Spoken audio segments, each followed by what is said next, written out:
I had to go to the couch. I saw the couch. I looked at the baseboards, at the ceiling, the lights, the fixtures. So I got all the dirt off of it, and I showed it to her. You know what that lady said to me? What? She said, "Sweet baby Jesus."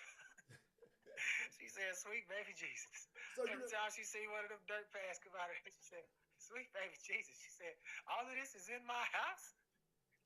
Man. I said, "Yes, ma'am." She's like, "Hold on, I gotta call my daughter." So she called her daughter and showed her daughter what was in her stuff. Her daughter said, "Mama, what is it?" She said, "Girl, that's what's in my house, in my floors, and that's not like this broom ain't even doing nothing because she don't have no carpet, so she don't have a vacuum." She said, "This broom ain't doing nothing. The Swiffer ain't doing nothing." She's like, "I'm gonna talk with my husband," and then her daughter said, "Well, we need to set an appointment because I need him to come over here and show me some of that." To God So, be the glory. hey, So you started we already. start setting them appointments. We the people. So I told you. You started As soon as they already. put me in the house, they better be where. You started already. Yes, sir. That's Is, good stuff. is So it I'm working? waiting. Yes, sir. Waiting to set appointments now. It's working, right? Well, the first one is about to be. Oh yes, it's working. I'm doing exactly what we talked about. I ain't gonna say too much. Okay. Okay. That's what I'm talking about. That's what I'm talking about. We just gonna leave it. We gonna drop the mic right there on that. To God be the But you glory, said we man. could talk about it. I just wanted to let you know how my day was. Man, I'm gonna call you And tomorrow. all I did was I started praising the Father early in the morning. I started praising the Father early in the morning. Gave him a praise and a worship of just thankfulness and not mad about anything, but just going forward, just giving him a praise. So that's what it started from, and my day just got better throughout the day. I hold on one second. I want to read something to you. I want to read something. Hey, don't y'all forget Uncle's talking live on TikTok. Uncle's talking live on YouTube. We're live streaming on YouTube at the same time. I want to read something to you guys. That's very, very important.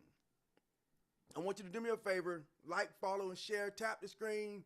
Let's get up 100,000 so we can let some other people up. In the meantime, we the people got the questions for the people.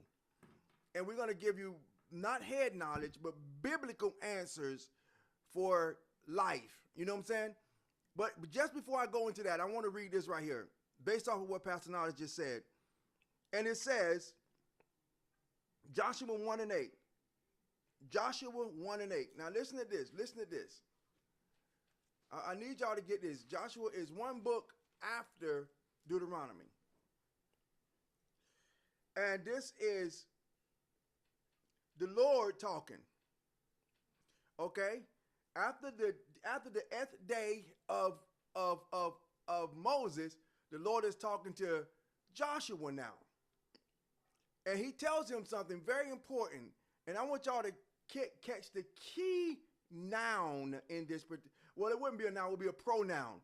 I want you to catch the key of this pronoun. And it says that this book of the law shall not depart out of thy mouth, but thou shalt meditate therein day and night, that thou mayest observe to do all according to all that is written therein. For then thou shalt make thy way prosperous, and then thou shalt have good success. Now, who makes their way prosperous? Does it God make your way prosperous, or is it you making your way prosperous?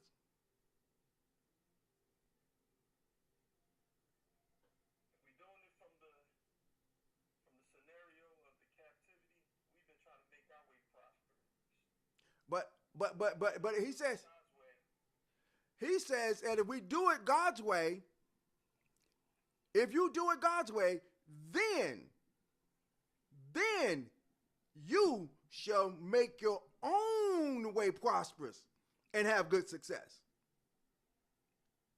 Facts.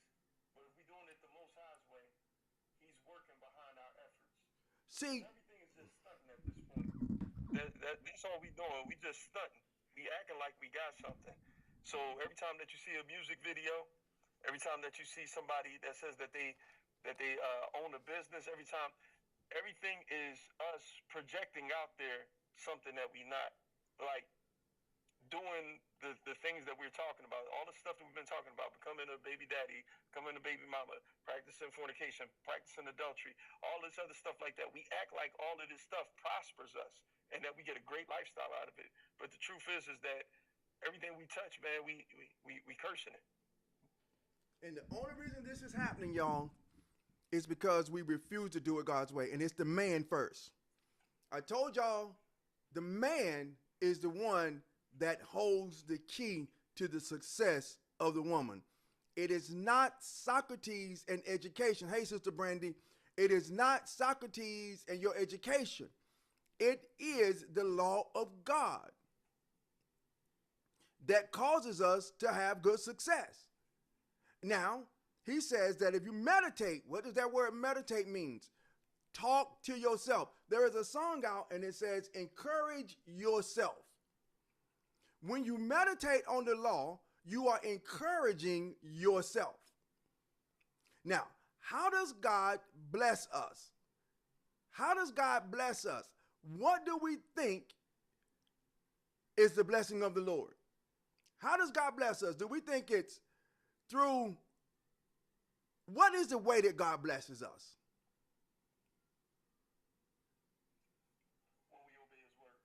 Okay, when we obey his word, we get blessing.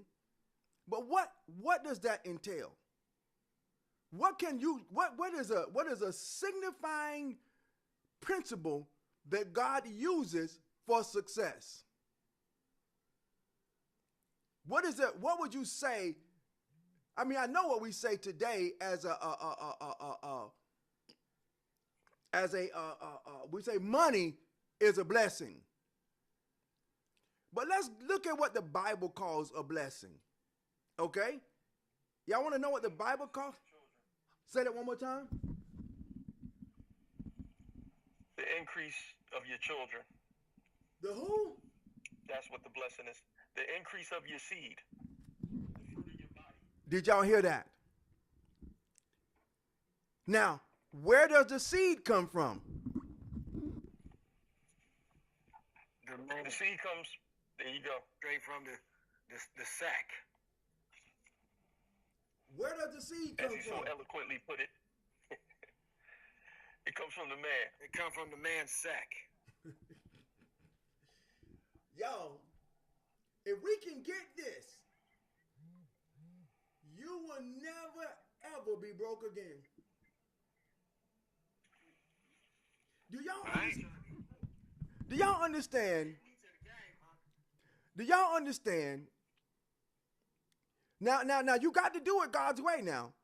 See, our problem is we want to halfway do it God's way. But I want to show you something. Hey, Shay, I want to show you something. Go with me to Joshua, not Joshua. Say that again. I know that's right. You gotta go make. But listen, watch this. Deuteronomy 28.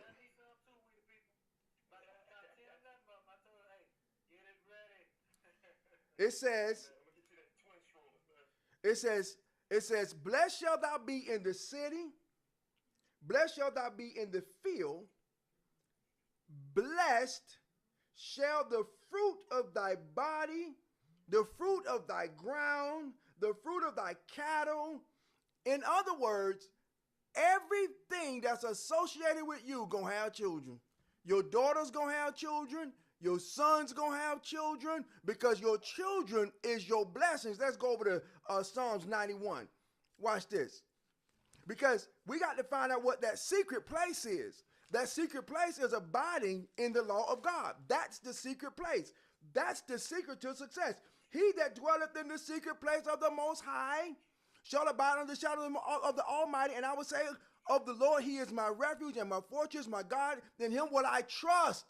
See, when we don't want to have babies, what we're saying is we don't trust that the blessings of the Lord is through childbearing. How many of us are guilty? I am guilty as charged. Surely He shall deliver thee from the snare of the fowler, from the noisome pestilence. He shall cover thee with the feathers under his wing. His truth shall be his truth. What is his truth?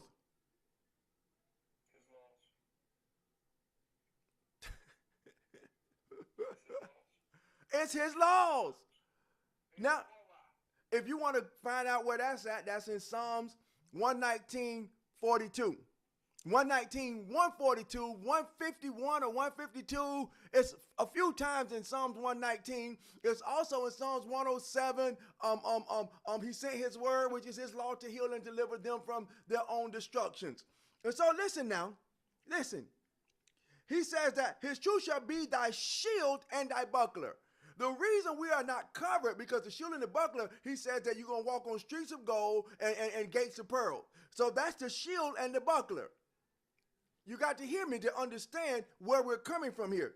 And then he says that thou shalt not be afraid of the terror by night, nor the arrow that flies by the day, nor for the noisome pestilence that walk in the darkness. Pestilence is sicknesses. So because we're doing it God's way, we don't have to worry about STDs. We don't have to worry about high blood pressure. We don't have to worry about all of the other sicknesses that everybody else is getting. The only reason we're associated with that is because they gave us medication that says your medication will make you endure it. Do you understand what pharmacy is? The word pharmacy comes from the root word pharmakia. The root word pharmakia comes from portions, and portions is witchcraft.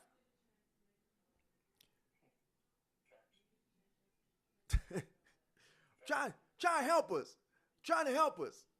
Trying to help us. Like, follow, and share. I'm going to finish this up, and then we're going to get to you, brother, with the people. Here it goes. It says, for 1,000 shall fall at thy side, 10,000 at thy right hand, but it shall not come nigh thy dwelling.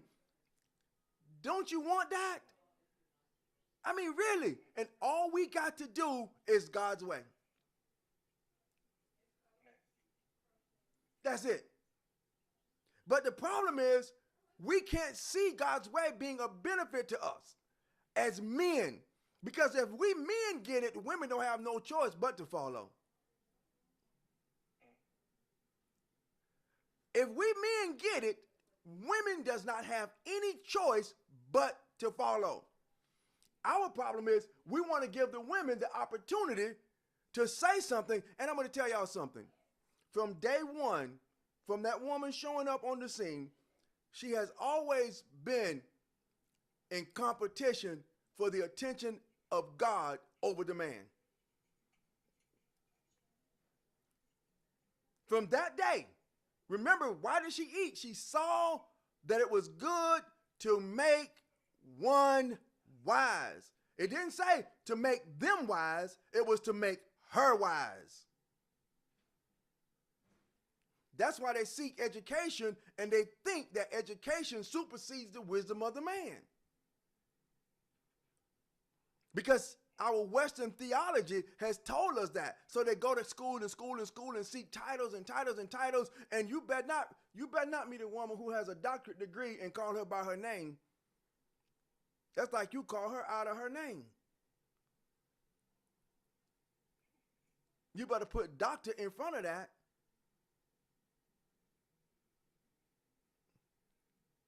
So here we go. Here.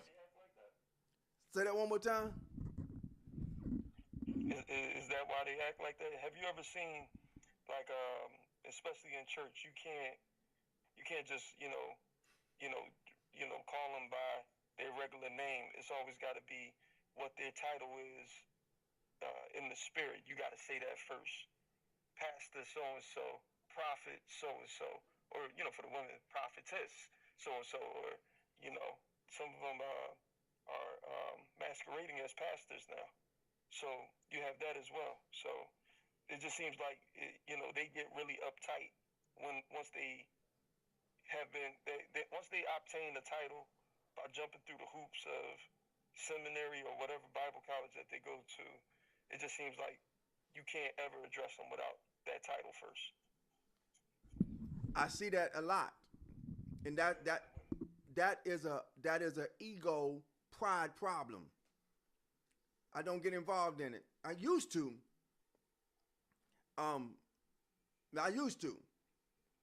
And here we go. It says, because the Lord, listen, 10,000 at the right hand, only with thine eyes shall I behold and see the reward of the wicked.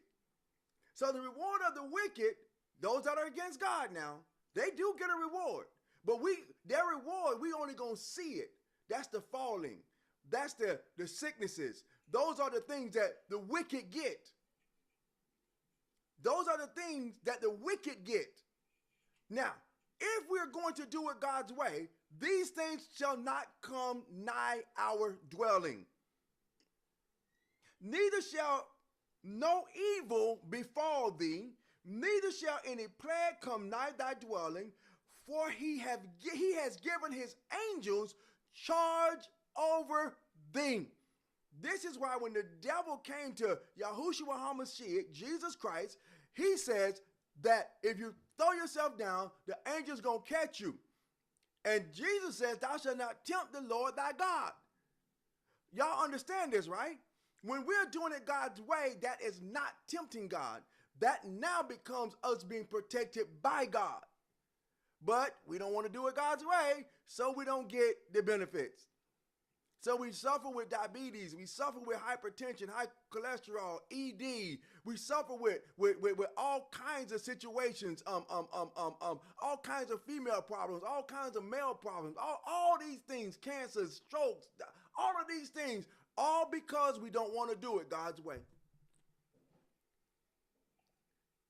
But I've come to tell you that you are the regal class of people. You don't have to suffer like this. We don't have to go through these things. We don't. I want to tell y'all something. I'm going to let you know a secret.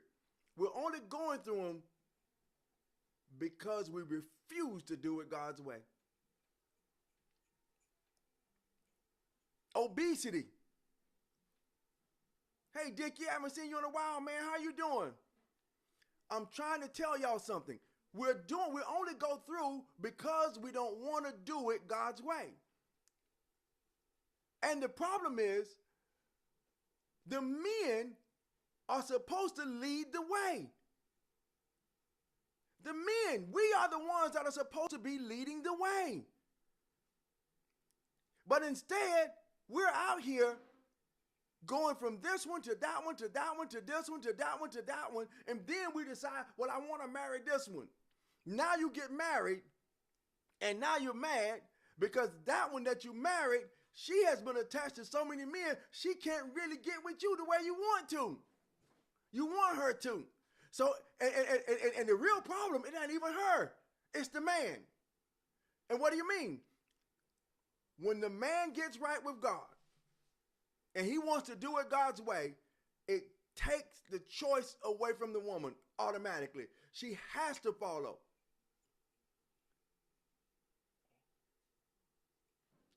And I don't care how rebellious she is. She has to. Because what did the Bible tell the man to do? Wash her how? With the word. That's what he told us to do. So if you get in the tub and you put soap on your body and you wash your body with the soap and the rag and the water, are you going to come clean?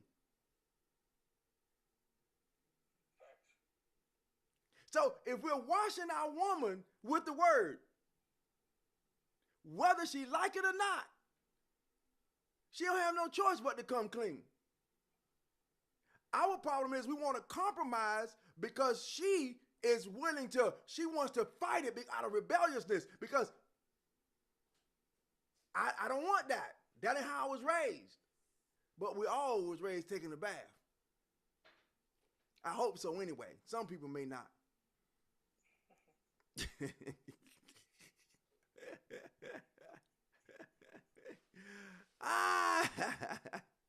Some of us not. But listen what it says.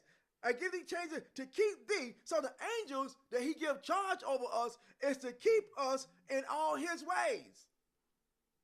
So when we want to do it God's way, he puts angels around us to guide us. That's why Psalms 23 says, lead me in the path of righteousness for your name's sake. It ain't even about him, about you. It's about him. See, and this is how I put it. God does not need the benefit of his glory. He wants you to get the benefit of giving him the glory. He wants you to receive it. And to give God the glory means I'm willing to be obedient to you, Lord. That's why the Bible says that the woman is to the glory of the man and the man is to the glory of God. And so when the woman is obedient to the man is obedient to God, it flows. It flows in that order. But what we've got through a Christian perspective is we've gotten it to believe that the woman can circumvent the man and go to God. Well, what that does is that means that now that the blessings of the Lord has to flow opposite of the way God ordained them to flow. And so that means that what now we have to do is everything has to be changed to fit the narrative of what we want. I come to tell you, God will not. I'm going to tell you this, and I promise you, he will not change it to fit your narrative, whether you like it or not. He won't change it to fit your narrative. He will not change it to fit your narrative. Because if he changes it to fit your narrative, that means that he has to go all the way back to Eve in the garden. Her narrative was to be above the man. He would have to go all the way back to Eve and change everything if he wants to change it for just one of y'all. Now make that make sense. It doesn't make sense. And I'm going to tell you, because if it did make sense, we would be obliterated. Every last one of us would be just gone in an instant. Breath, poof, everybody gone. Because that would mean he would have to move. And the only reason we're here is because God exists. The only reason yesterday is gone and you can't get back to it because he moved from yesterday to today. I hope you caught that. Because wherever God is, you can see it, you can enjoy it. You can't see tomorrow because he hadn't moved to tomorrow yet, so you can see it.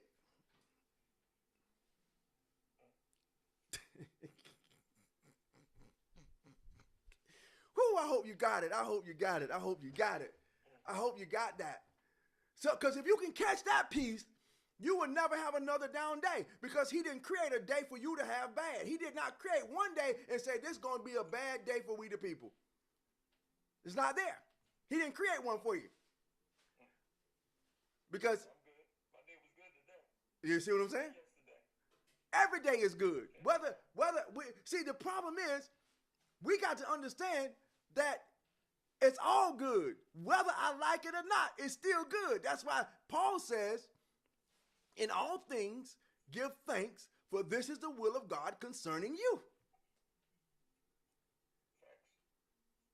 I'm broke, give thanks. Sick, give thanks. Car wreck, give thanks. No matter what, give thanks. James come back, he was talking to the Hebrews. He says it like this: count it all what? Joy. Joy is the inward stability to know everything on the outside is all right. Excuse me, hey, I know it's about 19, 20 people up in here. If y'all don't mind tapping Unc's screen, sharing the live, reposting it, hit his daily heart me up there. If you don't know what a daily heart me is, look directly above Unc's head. You should see him and see a heart outside of it. It will tell you if you want a gift. There you go. We the people appreciate you. Just show him what it is. Say, join my fan club. When you do that, you're actually helping Unc stay on the algorithm. And also, when you're tapping on the screen, clap. So if it's something that y'all like hearing and y'all like, ooh, you preach, Unc, teach, that's when you start tapping the screen a little bit faster, because those are going to be Unc's highlights that he'll be able to post after he gets off the live, and he can share those as content to bring people into his live and what he talks about. So if y'all don't mind, just do that. All right, Unc, go ahead. Continue, please. I'm enjoying this. Continue. Hey, we the people, we coming. Just let me finish this out. God put this in me to talk about this tonight, because this right here is going to help us get beyond this mess that we're in. And it says, look, to keep thee in all thy ways. So the angels he give to us because we have a desire to do it his way. To keep you in all your ways. So this is because you want to do it God's way. And he says, they shall bear thee up in their hands, lest thou dash thy foot against a stone. Thou shalt tread upon the lion and the adder, the young lion and the dragon shalt thou trample under thy feet. Because he has set his love upon me, therefore I'm going to deliver you. So because you love God, whatever you're going through can't keep you down. That's why Paul says in Romans 8:28, and we know that all things work for good, not for you, but for him, because you love him, who are called according to his purpose. So in other words, the purpose is his purpose. You get the benefit of his purpose. Why is that? Because you love the Lord. It's so simple. It's so simple. We need help to misunderstand it. We need help to misunderstand it.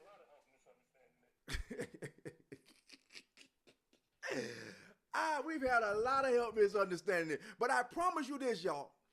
If we meditate on this law day and night, observe, meditate means to talk to yourself. It doesn't mean to sit in the corner and be quiet. You know how in church they say meditate and they little soft music like you're at a funeral or something, and everybody get quiet? That's not meditation. Meditation is what we're doing now, talking. Because what meditation does is meditation catapults you into the destiny in which you want to go. I tell people all the time, if you want to learn something, become familiar with it. What meditation does is it makes you familiar with the law. And what that means is I'm talking to myself out loud. There's a scripture that says that the foolishness of the gospel is what makes us wise. See, we think it's the foolishness of preaching. The foolishness of preaching is what brings us out, over into the promised land. It gets you out of the situation that you're in. It didn't make sense for Paul or for Peter, Paul and Silas or Peter and whoever was in jail to sit in the cell and just, it was Peter, to praise and clap their hand and sing unto the Lord. And the Bible says that the jail cells opened up. Why?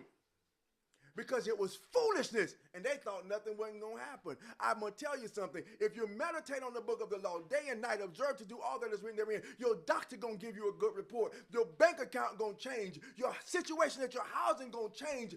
All of your marital status is going to change. Everything going to change. All you got to do is taste and see. Let me go. Psalms 34. Let me read what David says. 34 and 8, I believe that's where I want to go. Here we go. Oh, taste and see that the Lord is good. Blessed is the man that trusts in him. Oh, taste and see. Can y'all do it with me? Just taste and see. Just taste it. You know, when you were growing up and your mom might have made something that didn't look good, but she knew it tastes good, and she would sit there and say, boy, just taste it. Just taste it. Anybody ever done that? And I'm talking to you tonight. Girl, just taste it. Boy, just taste it. Taste and see how good he is. Trust me. Believe that the Lord is good, and his mercies endureth forever. Whew. Y'all, I feel the preaching coming on, Brother We the People. Hey, man, I see it, man. Listen, ain't nothing to do but pass Steph Curry the ball. That's it. Whew. Get out the way. Yeah.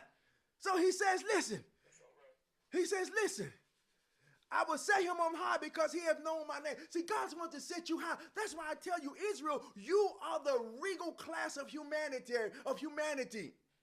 You are the highest echelon of people. All you got to do is repent and do it God's way. It's so simple.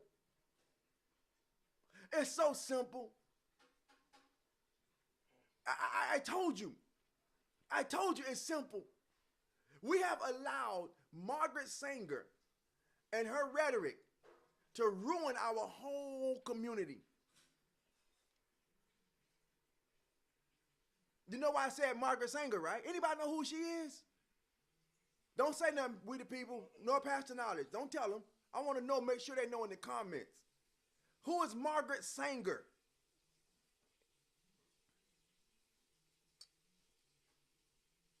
Go ahead on and tell them.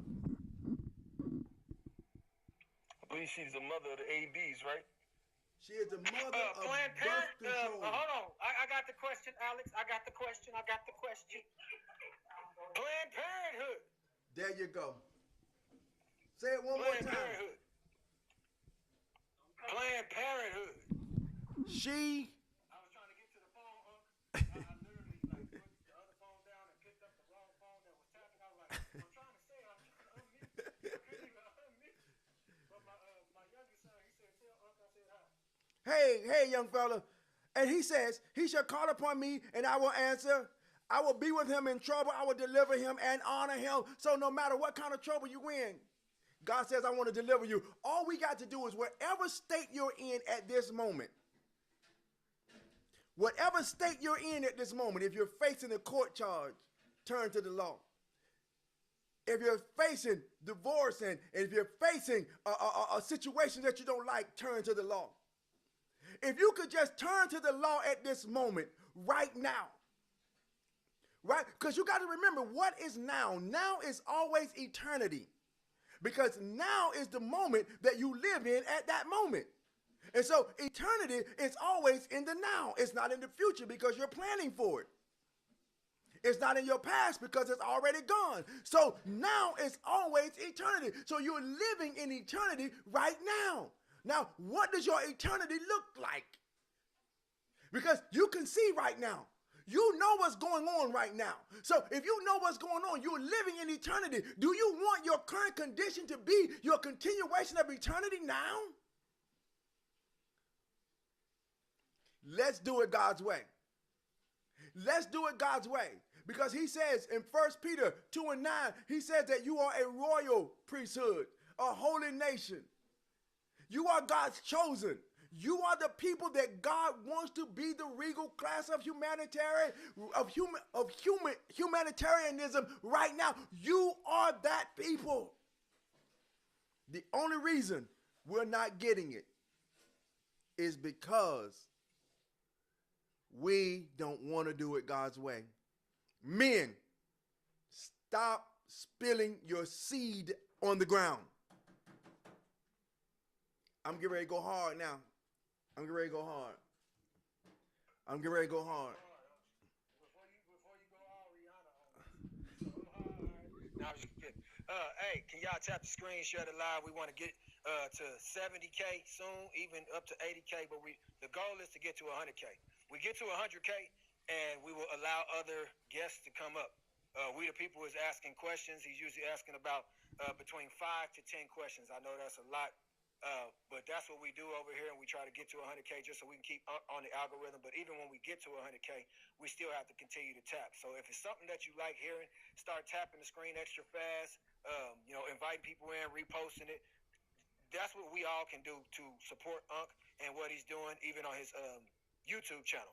So I appreciate y'all. Again, let's get to 100K, and then we'll start letting people up. Shalom. To God be the glory. We thank God for the infomercial. And he says here, this is the part I want to stop at. He says, with long life will I satisfy. See, people can live a long time, but it's in misery and pain and in sickness. It is more like living long can be a punishment too. You know that, right? Living long could be a punishment. You could be tortured in a long life. Can you imagine living to be 106 and can't and muted, can't move, can't do nothing?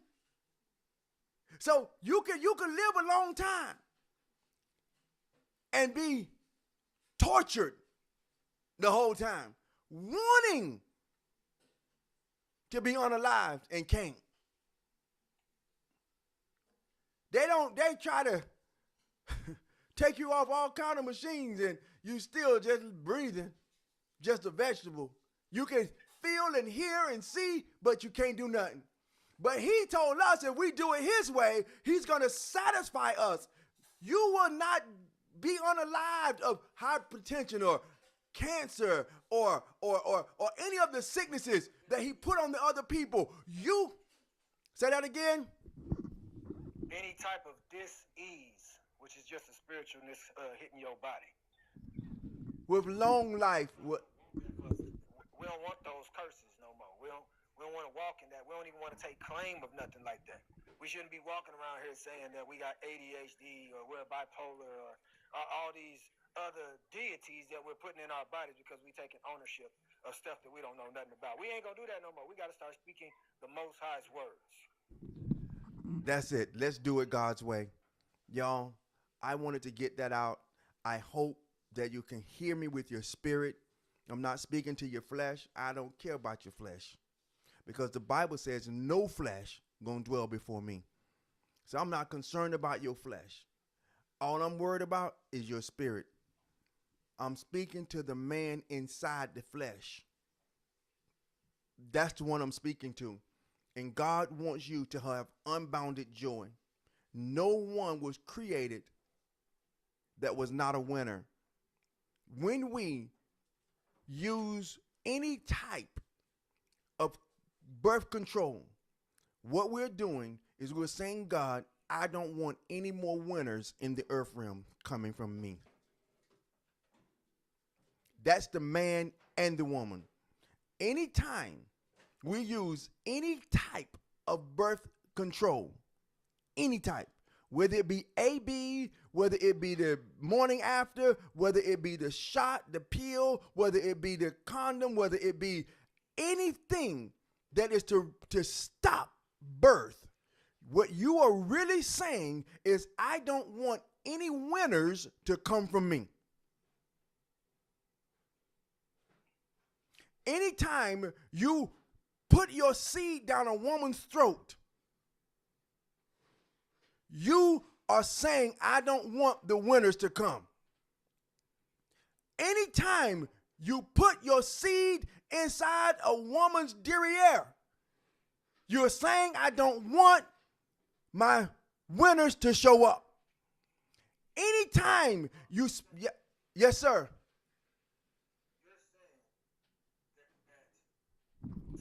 Because you said about the throat part. I'm going to stick with what you just said not too long ago. The throat part, and then also in the derriere part. You're telling me that the people that wrote these type of songs, that put this stuff into the internet world, like they knew that we didn't know the truth behind the matter when it comes to this type of stuff? Because I don't know if they knew the truth or not, but I will tell you this. Because we have turned smecks into nothing but pleasure. And so we want to deny winners because you are a winner. You are a winner. You are a winner. You are a winner. Every person that you see is a winner. Why would you want to deny your teammates the opportunity to play on your team? What you saying, is that pretty much it can't be no games. Like, if you gonna sleep with her, the goal is to keep her and to take care of what come out. It shouldn't be busting on the chest and on the face and all, none of that, the stuff that we see today that's been going on for a while. So none of that should be going on no more, right? It shouldn't even be on a platform. It shouldn't be on a song. It's like a... By any means necessary. Oh, of course. It's like a farmer planting seed. Every seed in the ground, he expects a crop. Every time he plants a seed, every season that he goes in and he plants in March and April, he's expecting to see something coming out the ground in 50 days. He's expecting. Our problem is we don't want it, and therefore you are cursed with a curse. This is why you suffer so much. This is why you're so unhappy. This is why you're so mad. The Bible says he will smite you with madness.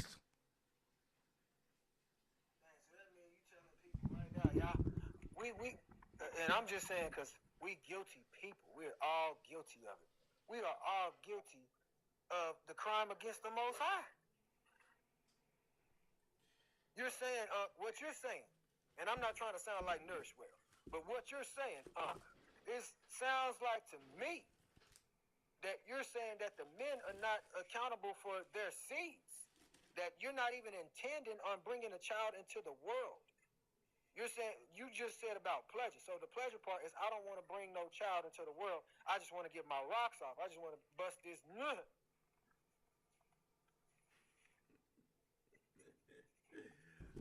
I'm gonna read it to you like this. David says, Psalms 51, verse 4. This is why we can't point fingers at nobody.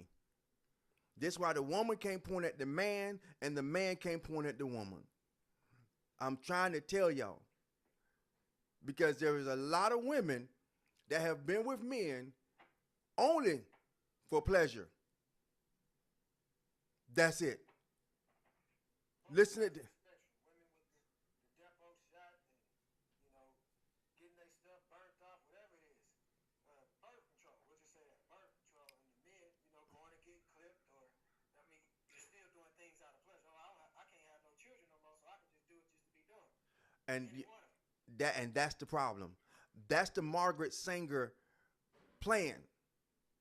Was so that you would stop, and the target was Israel. The target was you and I. Do you know in the 60s, if you grew up as a black woman, they gave so many black women shots to make them sterile their whole life? What? All of this was so that it was anger. It was geared toward Israel because of who you are. This is what David says. Against thee and thee only have I sinned and done this evil in thy sight. So all of us have sinned, and it's all against the Most High. So I can't blame her, and she can't blame me. We can't blame them, and they can't blame us, because all of us have done it against the Most High. Because what is God's business? What is the Most High's business? What is y'all's business? What is his business? Bringing souls into the earth for his kingdom. People. That's God's business. And you are the machine that he uses for his business. You got to let that sink in for a minute. Because if you are the machine that God uses for his business, would not that obligate God to make sure that the machine operates appropriately the whole time that it is in the earth realm, that it is in the shop, that it is in the production field? Wouldn't it make sense that the machine is always proper? That's why he says that if you do it the way I want you to do it, you're going to multiply, because the machine is always going to be oil. Oil is going to be changed. Motor going to be running right. Sales going to be running right. Everything going to be running right. All because we do it his way. Do you understand what happens when the man don't want to do it right? ED sets in. When the woman don't do it right, the JJ gets all kinds. It gets so bad until they go in and they give her, they pull out all her insides. Oh, you don't need this no more. And it's all because we don't want to procreate.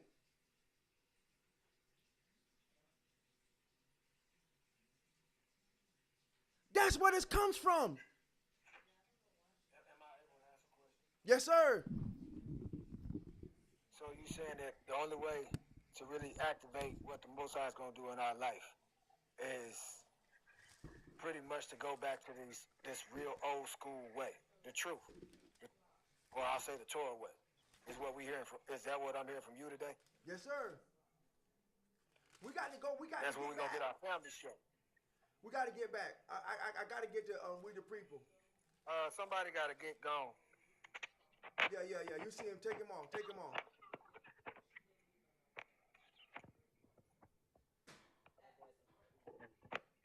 Thank you.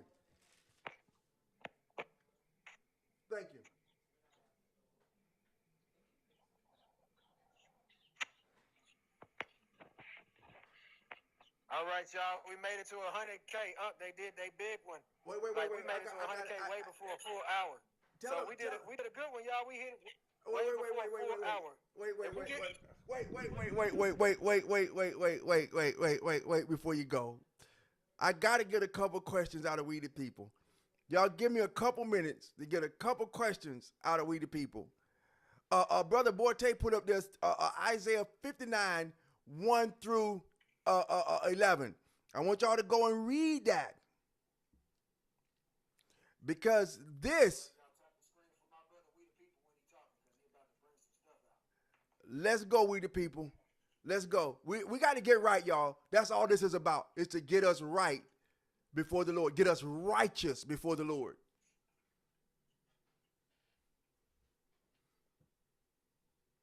You ready, huh? Yes, sir. All right, here we go. All right, so last time we was talking, we were still dealing with the men. We had some women come up, and that was okay. Like now I'm saying, but the questions was aimed more at the men. We were still dealing with the baby daddy stuff and everything else like that. I got tons of questions about the baby daddy stuff. But let's go back to where we left off at last time. We was in Ezekiel chapter 37, 1 through 14. Ezekiel chapter 37, 1 through 14. We were dealing with the dry bones. You established the fact that the dry bones were the children of Israel. So I got a question for you. Concerning the dry bones, just answer it the best way that you can. I'll try to get them out the way quick because I know that we got people waiting to come up. In order to be considered the dry bones, do you have to be unalive? In a desolate place, yes. Okay. All right. So my next question is in Romans 6:23. It says that the wages of sin is to be slaughtered by unalivement, right? That's the wages of sin. All right. So my question is, have the sins that we committed unalived us while we are still breathing? Absolutely. It has, because what sin is sin puts you in a desolate place. What sin does is it puts you in a desolate place. And that word desolate is a place of day, unalivement, because you have moved away from the from the life source. And so when it's like you're under a tree for shade, and all of a sudden, no, let me use a better one. You got an umbrella, and it's raining, and someone comes along and take the umbrella. Are you gonna get wet? Because it's still raining. So what we do, right, is we remove the umbrella. Psalms 91 says, he that dwell in the secret place under the shadow of the Most High. So we move from the secret place. What's the secret place? The law. That's our weapon. That's our weapon.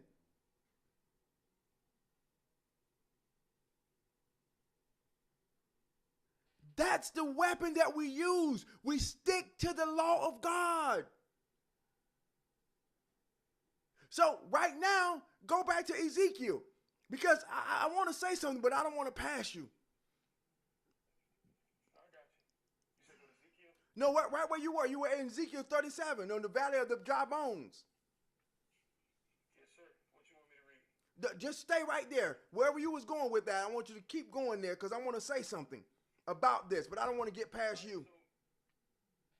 All right, no problem. So listen, I'm going to keep on asking you questions in the same line of Ezekiel 37, dealing with the dry bones. Okay. So in order for you to say that the wages of sin is to be slaughtered by unalivement, won't you tell the people what sin is, just in case we got different definitions? Okay. Sin is the transgression of the law, the Torah, the Constitution, the Pentateuch, the Mosaic law. That's what sin is, to say that the law is done away with. Sin is to say I have no moral standards. Sin is when you put the vows for marriage over smecks for marriage.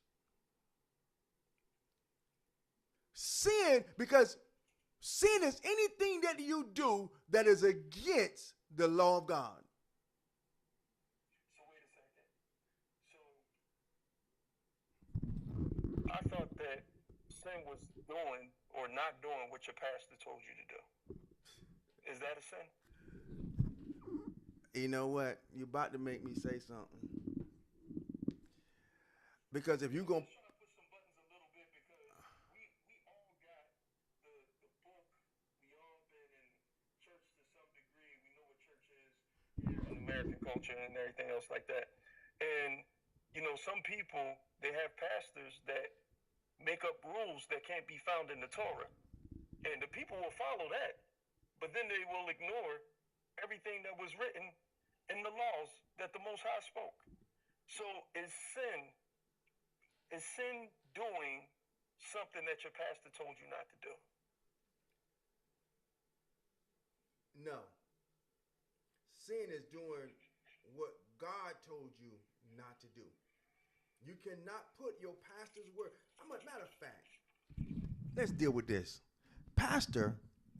A pastor is one that is after the heart of God. What is the heart of God? What is God's heart? How did God reveal his heart to humanity? What did God give us as a revelation of his heart? He gave us the laws. He gave us the laws, boy. So if the preacher is preaching and he's not giving you the law, he's actually teaching you he's only talking, he's like in the valley of dry bones, speaking to the dry bones and just trying to tell the dry bones you can stay dry and live.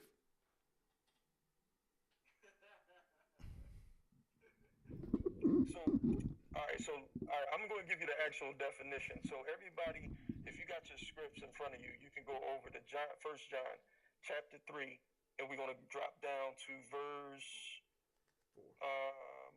I'm going to say,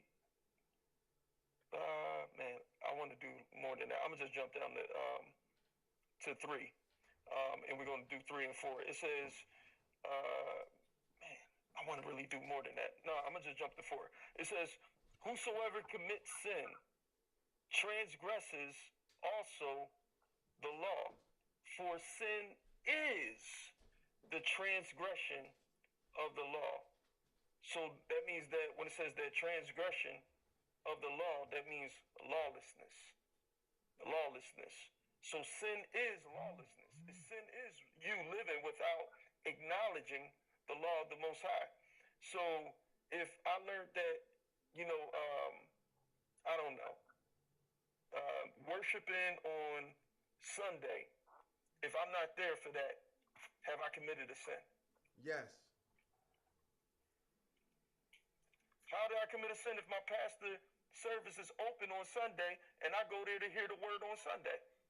How is that a sin? Because you neglected the Sabbath. You neglected the seventh day of the week.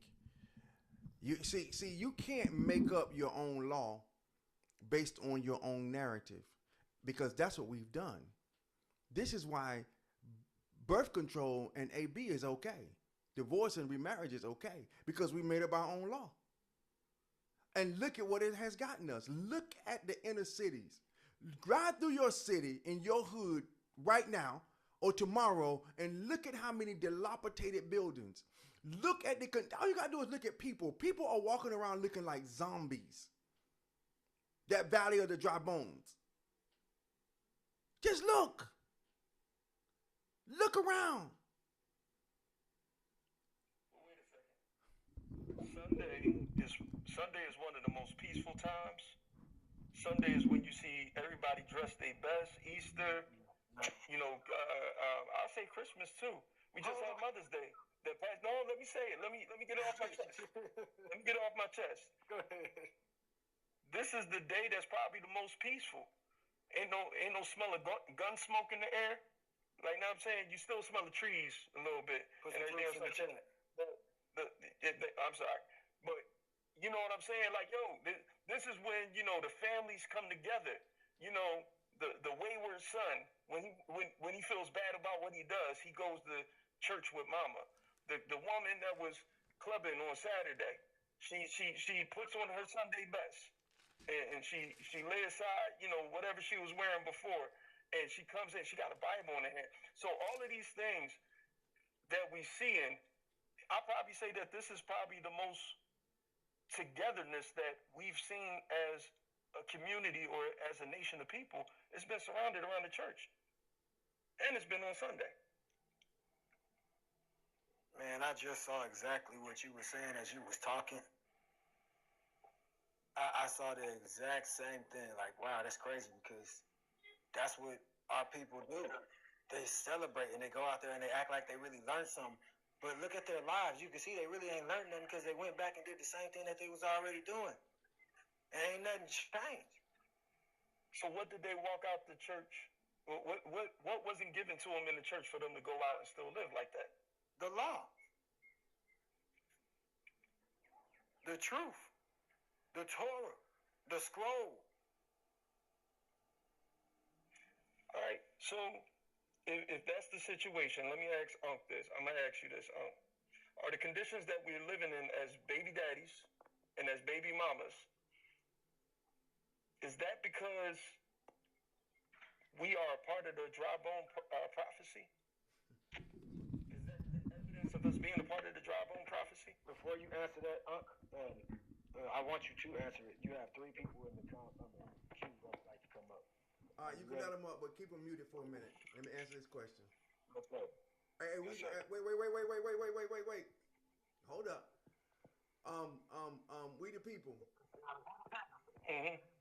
I want to know, do you want to ask another question before we because when we let them up, it's going to change. I ain't got no problem with that. I'll ask one more question. All right. To add on top of that, like, you know what I'm saying, you gotta answer that about the baby daddies and the baby mamas. Is that a fulfillment of the dry bone prophecy? The fact that we exist not as families anymore, but as baby daddies and baby mamas. Is that evidence that we are the valley of the dry bones through those conditions? We are that. We are the valley of the dry bones because we have lived in a desolate, in Lodabar. In Lodabar is a place of desolation. It is a place where you have been moved from living. This is why Yahushua HaMashiach, Jesus says, I come that you might have life. Now he's speaking to people that are breathing, but he says, I come that you might have life. Make it make sense. Don't that sound like a paradox? So if women are being used up for their bodies, I said if women are being used up for their bodies and men are being used up for their seed and their resources, when we both are used up, is this how we became the unalive dry bones? Absolutely. This is how we became that, because it all starts with Smex. But I want to say something. Somebody put it in live. You can live. You can come out of the desolate place. You can come out of this horrible place. You can come out of this situation. You don't have to remain there. I'm going to tell you, like he says, speak to these bones. I'm speaking to the bones. I'm telling you to come out of this place of desolation. I'm telling you to put on the garment of praise. I'm telling you to begin to worship the one that created you, that gave you life so that you can live. I'm asking you to step out of the moment of now into the moment of eternal life with him who came for you to have eternal life. I'm asking you to move by the changing of your mind. Be ye transformed by changing your mind. See yourself the way God sees you. He sees you high. He sees you. He sees you healed and not sick. He sees you above and not beneath. He sees you the head and not the tail. This is what he wants. He don't want you to be in this place of bone. This is why he told the prophet, speak to these bones. And when he spoke to him, he says, look, and he says, I prophesied as he commanded unto them, and they lived and stood upon their feet, an exceedingly great army. That's who you are. You are an exceedingly great army, but you got to stop spilling your seed on the ground, because you're spilling your inheritance. You're spilling your blessing. You're doing away. It's like having a gold nugget. You're walking down the street and you find a gold nugget. You find it, but it's dirty. It's got mud on it. It's dirty, but it's still gold. But instead of keeping the gold nugget, because it's dirty, you throw it back. Would you consider that person who had 1 ounce solid gold nugget and threw it away because it was dirty? What would you call a person that does that?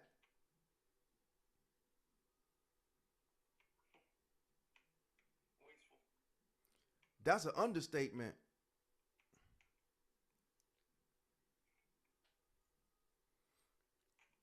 I need another word.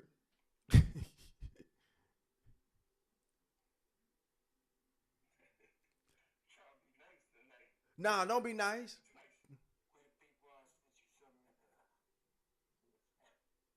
What do you call that person that throw away the gold? Yeah, bring them up. What do you call that person that throws away the gold? That throw away they throw away the gold. Foolish. You're foolish, and we're all foolish because what we've done is we've thrown away the gold. We flushed it in the toilet. We've put it on the table. We've unalived it in every place possible just for pleasure. And the Bible says that he blessed them and they grew.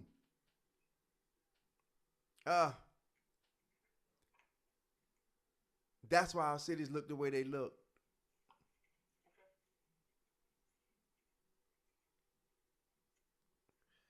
So, all right, I got this question for you,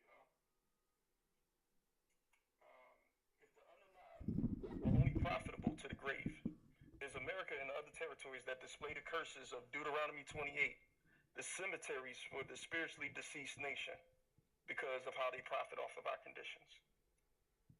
I missed the first part of your question. No problem. No problem. I'll ask it again. If the unalived are only profitable to the grave, is America and other territories that display the curses of Deuteronomy 28 the cemeteries for the spiritually deceased nation? When you say the cemetery, that means that these are the people that this is a place of desolation. A cemetery is a place of desolation. So what you're saying, and you're asking me if America is that place. I want to say this. As long as Israel is here, it might have the characteristics of it. It might seem like it, but as long as we're here, baby, we good. And everybody that cleave to us is good. So I don't want to say, I would tell you that the mentality of the Western religion or theology or teachings is a cemetery type place, is a desolate place. But Israel is here. And my God says that not one of us gonna be lost. So we're gonna get it together. For the Bible says that the whole earth is waiting on the sons of God to know who they are. This is why, Philippians 4:19 is so important. And I want to say it slow because we hear it, but we don't really know what it's saying. And it says that all things work together. No, that's the wrong one. My God shall supply, that means give me all my need. It's not plural. It's not a plural thing. It's one need. According to his riches in glory. It's not a whole bunch of needs. Because the scripture, let me go over there. Let me read it to you. Because I'm paraphrasing. So that's Philippians 4:19.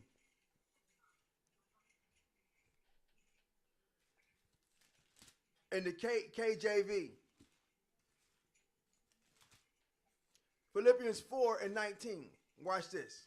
Because we got to understand this. Philippians 4, not Colossians. Philippians 4. 4:19.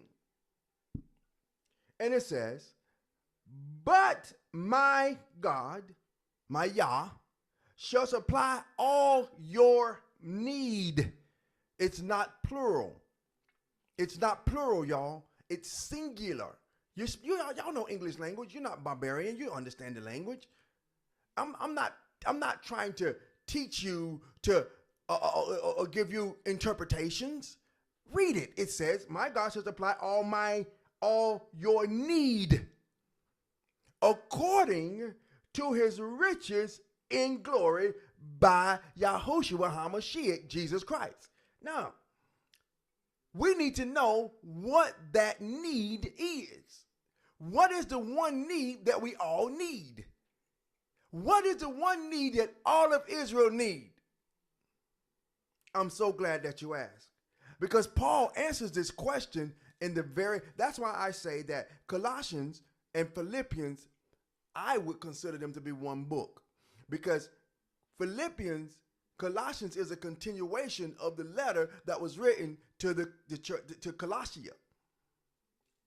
And so if Colossians chapter 1, verse 26 and 27 said, even the mystery which had been hidden from ages, from generations, but is now made manifest to his saints.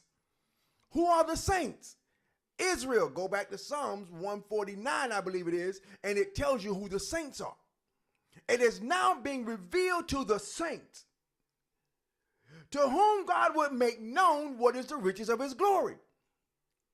So that one need that the saints need is revealed right here.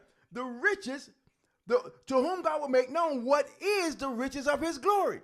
So that one need that we have, which is the riches of his glory, is what the whole world is waiting on, the sons, the saints.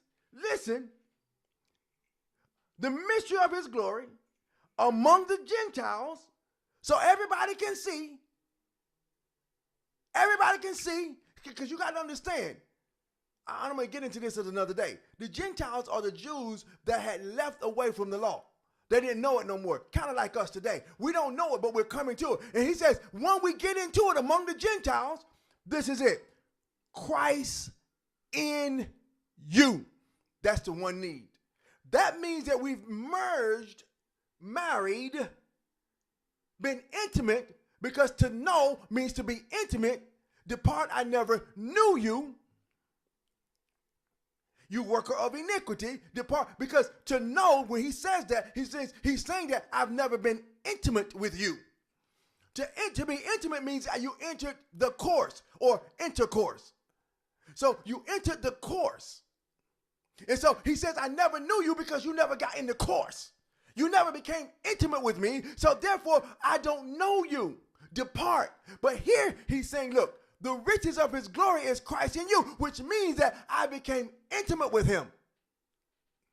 And what does that mean? I study the law. Regardless of what you think, regardless of how you feel about it, regardless of whether or not it fits your idea,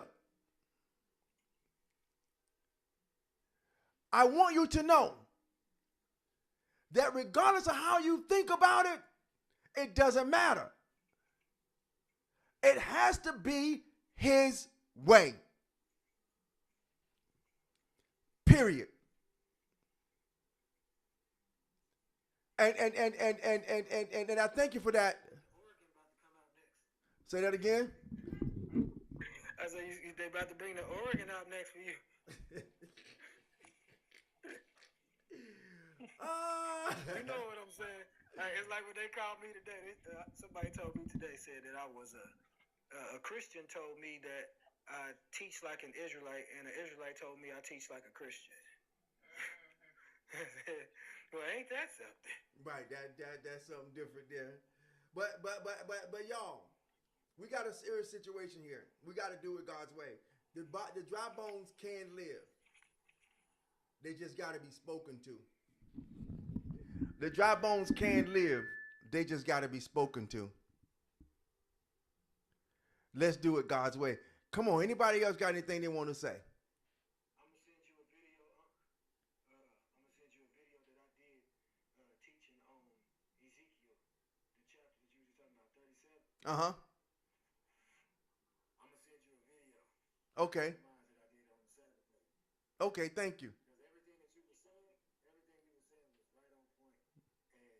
And I'm just saying, you teaching the real, because the way you broke down intercourse, a little child would be able to understand what you just said.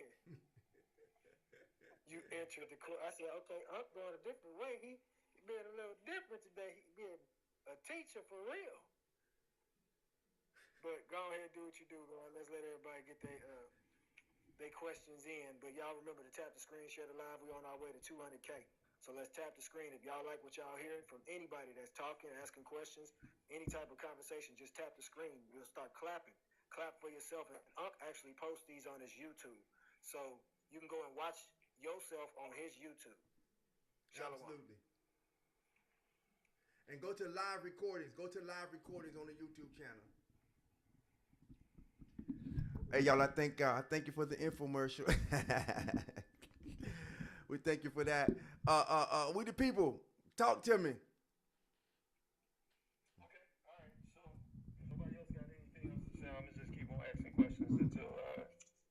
One of the guests have something to say. Yeah, man, we got questions galore. All right, so let's do this. Let's go over to. I'm gonna go over to 3 scriptures, okay? Let's go to Psalms 83, and let's read 2 through 4. Okay, I'm with you. I'm here. All right, you there? Yep. All right, you got there before me. All right, so verse 2. All the way down to verse 4. Can you read that? Yes, sir. Lo, thine enemies make a tumult, and they that hate thee have lifted up the head. They have taken crafty counsel against thy people. They have said, come, let us cut them off from being a nation, that the name of Yasharel may be no more in remembrance. So the ones that hate the Most High want Israel's name or Yasharel's name to no longer be mentioned or remembered. Right? Is that all right? So now let's go to Exodus chapter 1, and we're going to do verse 6 to 17. Exodus chapter 1, verse 6 through 17, because remember, the mission statement for the people that's going to be rising against us is, come, let us cut them off, Israel off, from being a nation. So their whole focus is to wipe out Israel from the memory of the world that is that they live in as Gentiles. Now, we over in the book of Exodus, the first chapter. Can you read from verse 7 all the way down to 16? I most certainly can. And it reads, and the children of Israel were fruitful and increased abundantly and multiplied and waxed exceedingly mighty in the land and was filled with them. Now there arose a new king over Egypt, which knew not Joseph. And he put upon his people, and he said unto his people, behold, the children of Yasharel are more and mightier than we. Come on, let us deal wisely with them, lest they multiply, and it come to pass that when there falleth out any war, they join also unto our enemies and fight against us. So get them up out of their land. Therefore, they did set over them taskmasters to afflict them with their burdens. They built for Pharaoh treasure cities, Pithom, and Ramses. But the more they afflicted them, the more they multiplied and grew. They were grieved because of the children of Yasharel. And the Egyptians made the children of Israel to serve more rigor. And they made their lives bitter with hard bondage, in mortar and in brick, and in all manner of service in the field, and all service wherein they made them serve with rigor. And the king of Egypt spake to the Hebrew midwives, of which the name of one of them was Shephar, and the name of the other was Pu. And he said, when you do the office of midwife to the Hebrew women, and see them upon the stools, if it be a son, then ye shall unalive him. But if it be a daughter, then she shall live. But the midwives feared God, and did not as the king of Egypt commanded them, but saved the men children alive.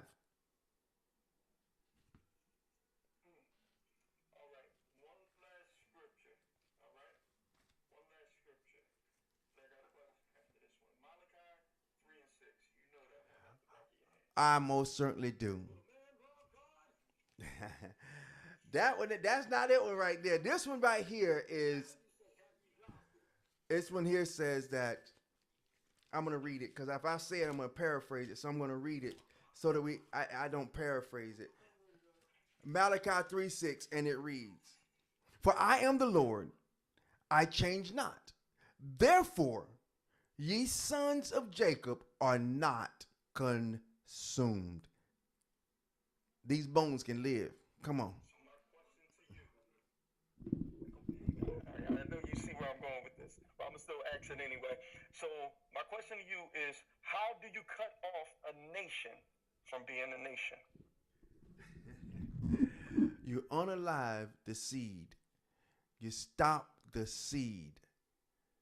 You turn the seed against the seed. You go against the seed. What do we see? Matter of fact, look, do me a favor. I want you to do me a favor. Look up the Gay Manifesto of 1987 by Michael Swift. Can somebody find that? Look it up on the internet. I want you to read that. It's called the Gay Manifesto of 1987 by Michael Swift. I got a copy of it somewhere in here, and it is on my live. I'm reading it on one of the lives on YouTube, one of the first ones. But cutting a nation off from knowing who the Elohim is, who the Adonai is, along with, what you're saying as far as the seed. absolutely. Absolutely. They wanna see the objective is to fight. See, it's not about you. It is really about, it's not about you. It's really about him. They're just using you because they know you possess that seed in you. So remember, the head rose against him. And so to stop him, I need to go against his people. Those who are called by my name. But he gave us a way of escape. He told us that we see three things to make this change. What are the three things he told us to see, that we see when to make the change? No rain, locusts, and pestilence. That's 2 Chronicles chapter 7, verse 13. If you see no rain, if you see the locusts, if you see no rain, means no increase. The locust means the increase is being unalive. Pestilent means that those that are alive are being sick. He says, when you see these three things, if my people who are called by my name, Yasharel, humble themselves, pray, seek, turn from their wicked ways. What's wicked? Anything that we do that is against God is wicked. So we got to turn from being anti.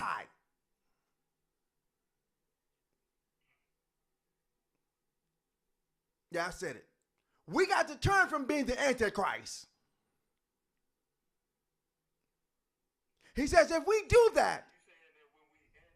You're saying that we're anti-Christ. When we're anti-law, you're saying that we're anti-Christ. You better say it.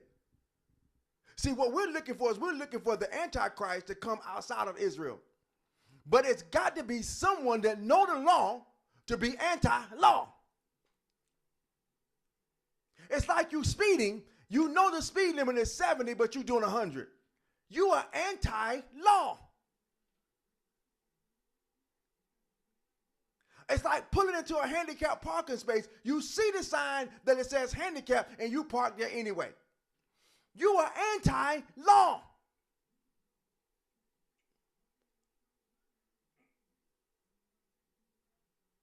And I'm trying to give it to us in the simplest form so that we can relate to this. And so when you know, and you know, and you still don't do, oh, you get fined. Big time. You know, one time. What about those who don't know? See, and that's a different story. See, if you don't know, if say for instance, if you pulled into the handicap sign, parking spot, and the sign wasn't there, does that mean you didn't know? But however, you still have to face the consequences. See, because You still get a ticket. You know what I'm saying? there you go. 'Cause, see, not knowing the law is no excuse for not keeping the law. Y'all know that, right?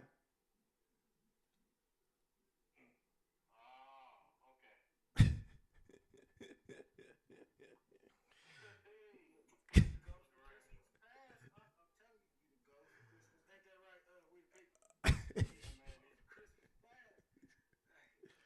See, There was a lot of things that we didn't know of in certain situations, but the reason why I went down the level of questions that I did about how do you cut off us from being a nation, we read in Psalms 83 that the plan was to cut them off from being a nation. We saw another nation try to wipe us out from being a nation by removing which one, the male or the female? the male. So they tried to remove the male. So now when you deal with us being cut off from being a nation, the only reason why we are sustained is because the Most High don't change. And if he don't change and his laws don't change, that's the only reason why men are still being born into the earth that's of Israel. Because he won't let the nations wipe us out from being a nation, because there's going to be a generation of men that wake up and turn back to the laws. We're going, even though the church, the mosque, Kingdom Hall, Buddhism, yoga pants, all that other stuff is trying to rip down the laws and take us far away from those things. Now we at a point right now where it's like, yo, we're going to be the ones, it's the honor of kings to search out a matter. That's what I believe that it says in the book of Proverbs. It does. The kings are going to start to arise again, but we don't identify as kings. We literally identify as, we identify as the baby daddies right now. We're the generation of the baby daddies. So if that's what this generation, let me ask you this. If a man in the dry bone condition identifies himself with being a baby daddy more than he identifies himself with being an Israelite, what will his son identify himself as? A baby The same daddy. as you. Yeah, the same as you are. It will follow suit. That's why we need to break that. We need to break that cycle. That's why whenever we follow the truth, that's why it's trying to say follow the laws and follow the truth. We will set our kids, the future generation, into the right path, into righteousness. That's why I'm not even mad. Most of the stuff that we learn and most of the stuff that I learned, if I know that I've passed down that knowledge into my seed, that he will point out his seeds into the right direction.